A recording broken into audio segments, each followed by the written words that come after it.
Welcome to Tips in a Minute, a series of quick tutorials that covers the basics of navigating the NIH Library's resources. This tutorial will cover how to troubleshoot access to articles or books. To get started, head to the library's website at nihlibrary.nih.gov. You can search for books or articles in the main search bar on the home screen. Enter the title of the book or article you would like to find. If the results don't include the item you are looking for, we recommend putting the title in quotation marks and running your search again. This tells the search engine to look for the exact order of the words you searched for, and it will bring the right result if it is available. If that doesn't work, it may be that the library does not have access to the content you are looking for. That's when our document delivery service comes in. Head back to the library's homepage. Under Services, select Document Delivery.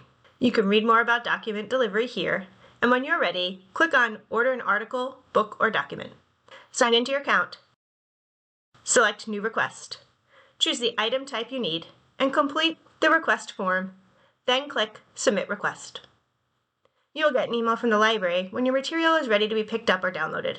If you need help locating or requesting materials, go to the NIH Library website and click on Get Help and then ask a question. Or you can call the information desk at 301-496-1080.